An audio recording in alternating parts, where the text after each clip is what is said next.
Fiber and constipation. So why is it that some people experience constipation, that are experiencing constipation, and when they add fiber, because the parochial thinking through fiber is more fiber will improve constipation symptoms. We certainly think that it's going to improve things like diarrhea, of course.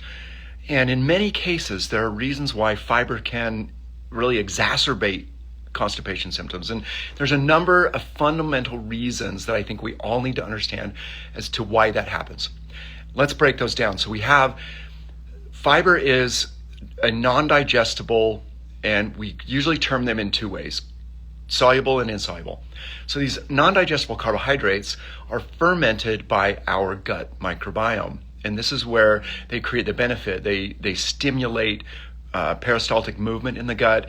They generate a number of metabolites that help with our junctions and our digestive processes and all the nutrients. However, when fiber is consumed, it can actually make constipation worse for many people. So what are these reasons? There are some underlying issues we have to look at. One is the type of fiber. So what we call soluble or easily digestible carbs, these are oftentimes considered microbial accessible carbohydrates like inulin and galacto-oligosaccharide and xylo-oligosaccharide. These are much more fermentable and they're soluble, and they create a possibility of this constipation improvement. Now, insoluble fibers, which tend to be whole food and cellulose-based type fibers, these create bulk.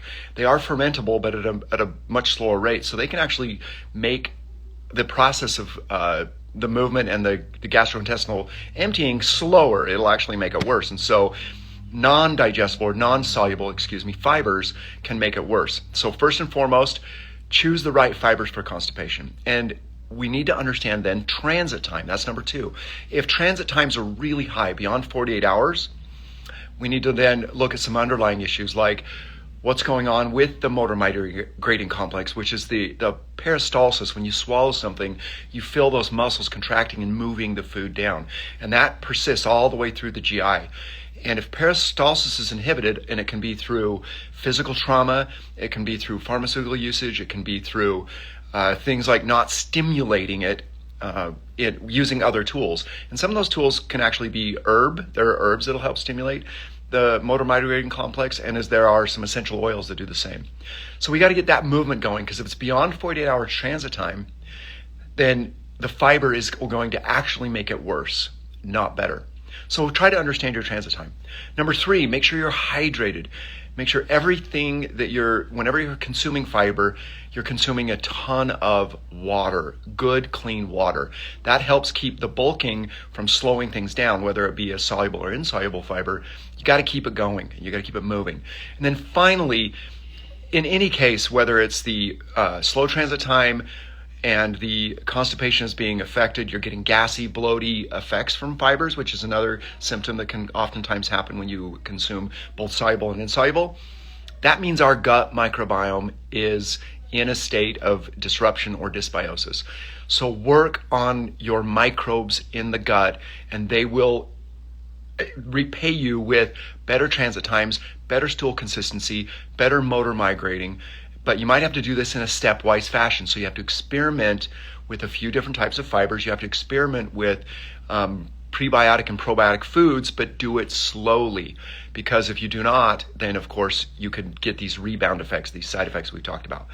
So look at hydrating, look at experimenting with your gut, because that is most certainly part of the constipation story.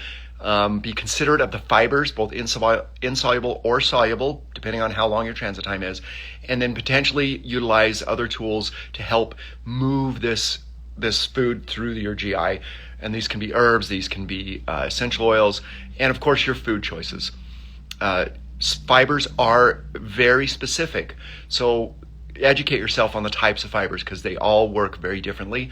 And in anybody's case that's dealing with constipation, that's what we want to take care of. So that's what I have to say today. And if you want to learn more, click the links. And thank you so much for joining me.